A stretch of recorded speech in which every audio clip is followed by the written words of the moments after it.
Hello दोस्तों, good afternoon. आप सभी का education with Abhishek YouTube channel में स्वागत है। मैं अभिषेक सर।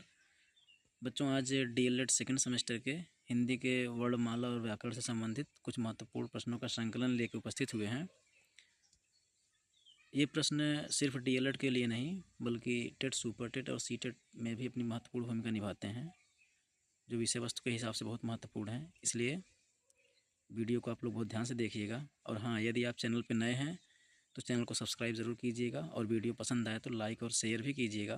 बेल आइकन को भी प्रेस कर लीजिएगा ताकि हमारे द्वारा अपलोड की गई वीडियो का नोटिफिकेशन आपको समय से प्राप्त हो जाए। ठीक है, आइए वीडियो शुरू करते हैं। बच्चों, पहला प्रश्न है, लिपि विकास का प्रथम सोपान है। इसमें ऑप्शन है वर्ण लिपि, ऑप्शन बा है अक्षर लिपि, ऑप्शन सा है चित्रलिपि, ऑप्शन दा है उपयुक्त में से कोई नहीं। तो बच्चों, इसका सही उत्तर होगा ऑप्शन सा, चित्रलिपि। यानी कि लिपि विकास का प्रथम सोपान चित्रलिपि से होता है। अगले प्रश्न की ओर चलते हैं। पर्वत शब्द का समानार्थी शब्द है, तो ऑप्शन है कूट, पादप, घन, आगार। तो बच्चों, पर्वत का समानार्थी शब्द कूट होता है। कूट का मतलब भी पर्वत होता है, इसलिए इसका सही विकल्प है ऑप्शन आ। अगले प्रश्न पे चलते हैं। अल्प प्राण ध्वनि है, तो बच्चों अल्प प्राण क्या होता है देख लेते हैं। सभी वर्गों के पहले, तीसरे और पाँचवें वर्ण को अल्प प्राण कहते हैं। दूसरे और चौथे वर्ण को महाप्राण कहते हैं। अल्प प्राण का तात्पर्य होता है ऐसे वर्ण जिनको बोलने में प्राणवायु की आवश्यकता कम पड़ती है, यानी कम प्राणवायु में जो शब्द बोले जाते हैं, अक्षर बोले जाते हैं, उन्हें अल्प प्राण कहते हैं। और जिन अक्षरों को बोलने में ज़्यादा प्राणवायु लगती है उन्हें महाप्राण कहते हैं। तो का, गा और बा तो अल्प प्राण है, तो खा महाप्राण होगा, इसलिए अल्प प्राण ध्वनि नहीं है। इसका सही विकल्प होगा ऑप्शन बा, यानी खा। अगले प्रश्न की तरफ चलते हैं। अंग अह वर्ण कहलाते हैं। बच्चों, अंग अह वर्ण स्वर वर्ण हैं। स्वर वर्णों को 3 भागों में बांटा गया है: ह्रस्व स्वर, दीर्घ स्वर, विसर्ग स्वर, या उसी को अयोगवाह भी कहते हैं। विसर्ग स्वर को ही अयोगवाह भी कहते हैं। ह्रस्व स्वरों की संख्या 4 होती है, दीर्घ स्वरों की संख्या 7 होती है और अयोगवाह की संख्या 2 होती है। अंग और अह, अर्थात अयोगवाह वर्ण अंग और अ हैं, तो इसका सही उत्तर होगा ऑप्शन अ। अगले प्रश्न की तरफ चलते हैं बच्चों। कामायनी के लेखक हैं, ऑप्शन है मुंशी प्रेमचंद, जयशंकर प्रसाद, सूर्यकांत त्रिपाठी निराला, सुमित्रा नंदन पंत। बच्चों, यह प्रश्न परीक्षा की दृष्टि से बहुत महत्वपूर्ण है और ज़्यादातर परीक्षाओं में पूछा जाता है और यह प्रश्न 2023 के एग्ज़ाम में आया भी है, तो इसका सही उत्तर होगा ऑप्शन बा। जो प्रश्न इंपॉर्टेंट है उसे आप लोग बहुत ध्यान से देखिएगा और याद कर लीजिएगा। आगे चलते हैं। किस प्रणाली से छात्रों में सक्रियता बनी रहती है? ऑप्शन है प्रश्नोत्तरी प्रणाली, अभिनय प्रणाली, गति प्रणाली, व्याख्या प्रणाली। तो बच्चों, इसका सही उत्तर है ऑप्शन आ, प्रश्नोत्तरी प्रणाली। क्योंकि जब क्लास में अध्यापक बच्चों से प्रश्न पूछता है तो बच्चे प्रश्न का उत्तर देने के लिए सक्रिय हो जाते हैं। लेकिन अन्य जो प्रणालियाँ हैं, अभिनय प्रणाली, गति प्रणाली, व्याख्या प्रणाली, इसमें जो अभिनय करता है वो सक्रिय रहता है, बाकी सब निष्क्रिय रहते हैं। गति प्रणाली में भी जो उस प्रणाली का पालन करता है वो सक्रिय रहता है, बाकी निष्क्रिय रहते हैं। व्याख्या में जो बच्चा या जो अध्यापक व्याख्यान दे रहा है वो सक्रिय रहता है, बाकी निष्क्रियता बनी रहती है। तो सब इसका सही उत्तर है प्रश्नोत्तर प्रणाली, यानी प्रश्नोत्तर प्रणाली में बच्चों की सक्रियता पूरी तरह से बनी रहती है। आगे चलते हैं। जागृत शब्द का विलोम शब्द है, तो इसका 4 ऑप्शन दिया गया है: सुषुप्त, विषुप्त, शयन, चेतना। तो बच्चों, इसका सही ऑप्शन होगा आ, यानी जागृत का विलोम शब्द सुषुप्त होता है। ऑप्शन आ सही है। आगे चलते हैं। निम्नलिखित में जातिवाचक संज्ञा है।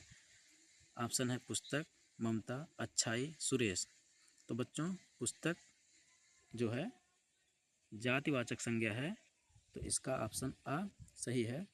ममता और अच्छाई, यदि इन्हें भाव से लिया जाए, ममता का मतलब करुणा और अच्छाई का मतलब अच्छाई होता है, जानते हैं। अगर इनको भाव से लिया जाए तो ये दोनों भाववाचक होंगे और सुरेश नाम है इसलिए व्यक्तिवाचक संज्ञा होगा। ममता और सुरेश को व्यक्तिवाचक संज्ञा भी कह सकते हैं क्योंकि ममता महिलाओं का नाम और सुरेश पुरुषों का नाम होता है, तो अगर ममता नाम के रूप में है तो ममता और सुरेश व्यक्तिवाचक संज्ञा हो जाएंगे, और भाव के रूप में है तो ममता और अच्छाई भाववाचक हो जाएंगे और सुरेश व्यक्तिवाचक हो जाएगा। अगले प्रश्न की ओर चलते हैं। आशा करते हैं कि आपको वीडियो अच्छा लग रहा होगा, और वीडियो अच्छा लगे तो लाइक और शेयर ज़रूर कीजिएगा। चैनल पे नए हैं तो सब्सक्राइब करना ना भूलिएगा, बेल आइकन को भी ज़रूर प्रेस कर दीजिएगा ताकि आपको आने वाले सभी वीडियो की नोटिफिकेशन समय से मिलती रहे। हाँ बच्चों, बच्चों की शिक्षा ग्रहण करने के मार्ग में बाधक होने वाले भाव हैं। ऑप्शन है संकोच, झिझक, शर्मीला होना, उपयुक्त सभी।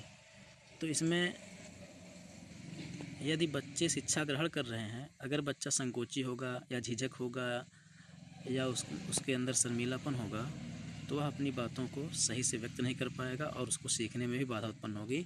इसलिए इसका सही उत्तर है ऑप्शन द, उपयुक्त सभी। यानी शिक्षण, बच्चों की शिक्षा में बाधक उत्पन्न करने वाले संकोच, झिझक और शर्मीलापन तीनों गुण हैं, इसलिए ऑप्शन द सही है। 10वां प्रश्न है, भूतकाल के कितने भेद हैं? ऑप्शन है 4, 6, 8, 10। तो बच्चों इसका सही उत्तर है ऑप्शन ब, भूतकाल के 6 भेद होते हैं। आगे चलते हैं। उच्चारण शिक्षण का उपयुक्त अवसर है। ऑप्शन है प्राथमिक स्तर, ऑप्शन ब माध्यमिक स्तर, ऑप्शन स स्नातक स्तर, ऑप्शन द उपयुक्त तीनों। बच्चों, उच्चारण शिक्षण का सबसे उपयुक्त अवसर प्राथमिक के बच्चों में होता है। ऐसा इसलिए क्योंकि प्राथमिक के बच्चे भाषा के सीखने की अवस्था में होते हैं, इसलिए अध्यापक उन्हें उच्चारण करके पढ़वाता है, यानी बच्चों से पढ़वाता है, बाकी बच्चे दोहराते हैं सुन करके, या अध्यापक खुद पढ़ाता है, वाचन करता है और बच्चे उसका अनुसरण करते हैं। इसलिए उच्चारण शिक्षण का सबसे उपयुक्त अवसर प्राथमिक स्तर के लिए है। आगे चलते हैं प्रश्न में। गोदान उपन्यास के लेखक हैं। ऑप्शन है जयशंकर प्रसाद, सूर्यकांत त्रिपाठी, मुंशी प्रेमचंद, महादेवी वर्मा। बच्चों, यह प्रश्न भी बहुत महत्वपूर्ण है, 2021 में आ भी चुका है, क्योंकि गबन और गोदान ये सब महत्वपूर्ण उपन्यास हैं जो मुंशी प्रेमचंद द्वारा लिखे गए हैं, इसलिए इसका ऑप्शन सा सही होगा, मुंशी प्रेमचंद। गोदान उपन्यास के लेखक मुंशी प्रेमचंद हैं। अगले प्रश्न की ओर चलते हैं। जितना संभव हो सके वाक्यांश के लिए एक शब्द है। ऑप्शन है यथासंभव, अगला ऑप्शन है यथासाध्य, असंभव, यथाक्रम। तो बच्चों, जितना संभव हो सके वाक्यांश के लिए एक शब्द होगा यथासंभव, ऑप्शन आ सही है। निम्नलिखित में से कौन सा गुणवाचक विशेषण है? ऑप्शन है थोड़ा, ज़्यादा, 3, कठिन। इसमें दोस्तों ऑप्शन आ थोड़ा, ऑप्शन ब ज़्यादा, ये परिमाणवाचक विशेषण हैं, ये किसी चीज़ के परिमाण को बताते हैं। और ऑप्शन सा 3 जो है यह संख्यावाचक विशेषण है। तो ऑप्शन द बचता है कठिन, यह गुणवाचक विशेषण है। कठिन हो गया, सरल हो गया, ये गुण बताता है। मीठा हो गया, खट्टा हो गया, तो ये गुणवाचक विशेषण हो गया। तो 14वें प्रश्न का उत्तर होगा ऑप्शन द।